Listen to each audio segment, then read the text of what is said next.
मागवा वा माग कुणाच्या घरावर कधी जप्ती आली बघित नाही काय मागवा. ए जम्या ये इकडं. रस्त्यावर थांबलेत ना ती, त्यांना कशाला बोलते?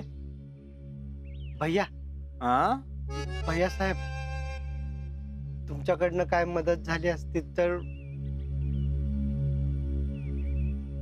आम्ही काय करणार जे तू काका?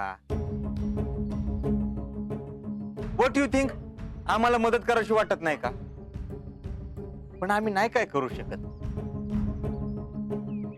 अहो मग त्यासाठीच तर आहेत भैया, जनतेची मदत करायला.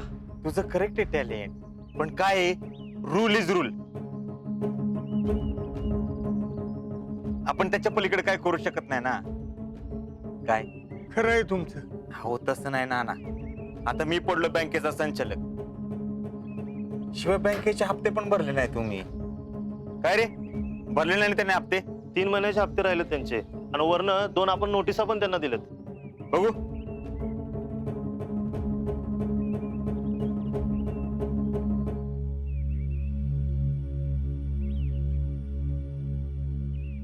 काय जितू शेठ, हा सलग 3 हप्ते भरलेले नाही, 2 नोटिसा पाठवल्यात. कसं चालायचं? आम्ही घर खाली करून देतोय. हे काय झालंच आहे. नाना तुमचं बरोबर आहे. तुमच्या सारख्या साध्या सरळ माणसावर अशी वेळ यावी. घरातल्या बायकांना त्यांचा संसार असा रस्त्यावर मांडायला लागावा.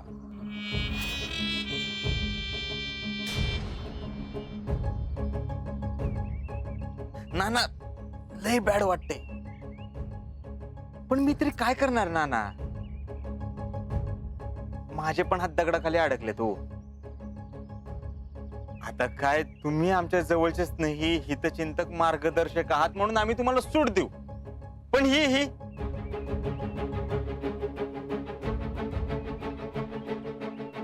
लोक उद्या हप्ते भरणार नाहीत. अशानं कशी चालेल आपली बँक? तुम्ही आपलं काय असेल ते नियमानं रीतसर कारवाई करा.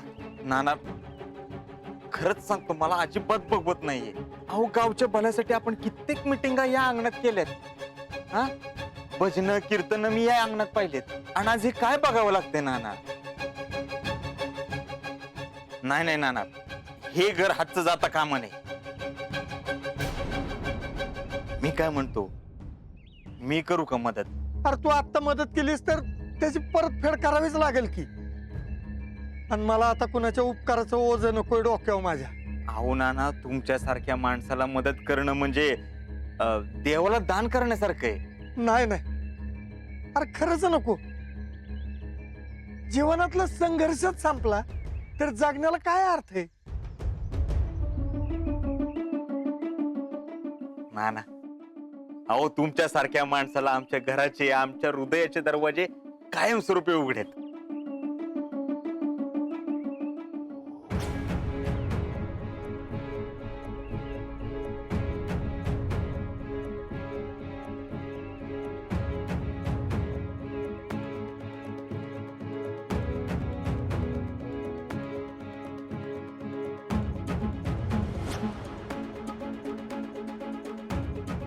नाना,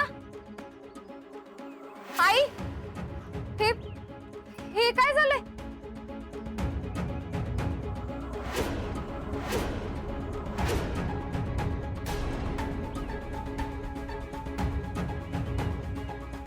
चितले आपल्या घरावर जप्ती आली आहे. काय?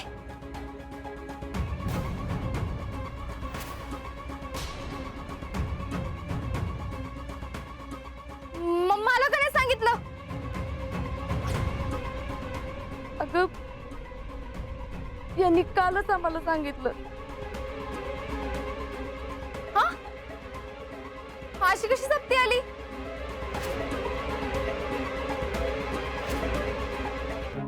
नाना, तुम्ही म्हणला होता ना काहीतरी सोय झाली म्हणून. अगं हीच सोय केली, अजून काय करणार मी वेगळं? नाना, असं का केलं?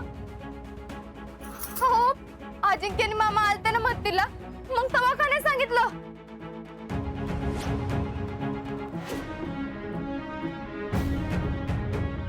जीतू काका, तुला तर माहित होतं ना, तू बी नाही सांगितलंस. अगं शीतल, काय सांग की आता. अजिंक्य जाईपर्यंत नाना गप्प राहिले होते. आम्हाला कुणाला काहीच कळून दिलं नाही त्यांनी. नानाव, असं का केलं? अगं पोरी, तू कशाला त्रास करून घेतीस? तुम्ही असं सगळं लपवून ठेवता, काय सांगत नाही ना, म्हणून त्रास होतो. अगं आमची देणी आम्हालाच फेडायला पाहिजे. नाही नाही, कोणी कुठे जायचं नाही. हो, हे घर तुमचं, माझं हक्काचं घर आहे.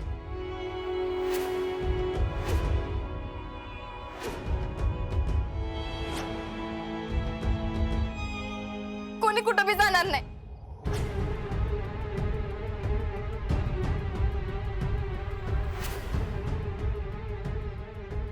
मी हे घर असं जाऊ देणार नाही. हे घर आपलंच राहणार.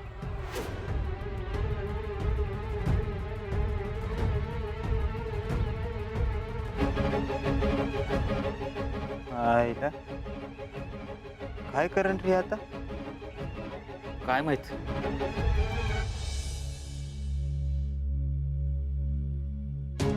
जीजी, जीजी, मामी, जीजी. अगं काय ग, काय झालं शीतल?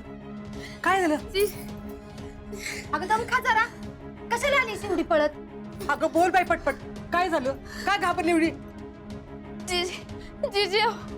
बया, घरी काय झालं का काय अजून? जीजी अहो, आमच्या घरावर जप्ती आली.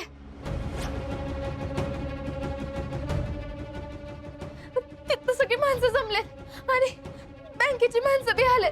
हे असं कसं झालं? आता ग शीतल, काय करायचं ग आता? मला तर काय कळणार झालं. आत्ता वापरलं तर भैयांनी पटावरला प्यात. जीजी, काय बी केलं पाहिजे. माझ्या माणसाचं घर होती. होईल, काहीतरी होईल. तू नको काळजी करूस. तू एक काम कर, हे बघ, तू पहिल्यांदा समाधानाला फोन लाव. तू करेल काहीतरी. लाव फोन, लाव लवकर.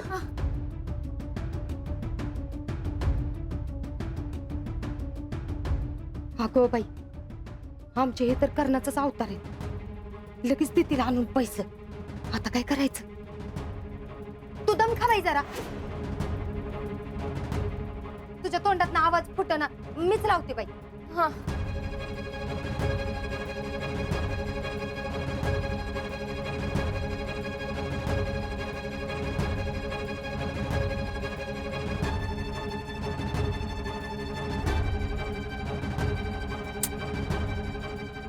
काय करायचं ह्या रेंजला? नेमका कामाच्या टायमातच फोन लागत नाही. काय पेटवायचं वे ह्याला? अहो 2-3 वेळा फोन लावला पण लागणच झालाय.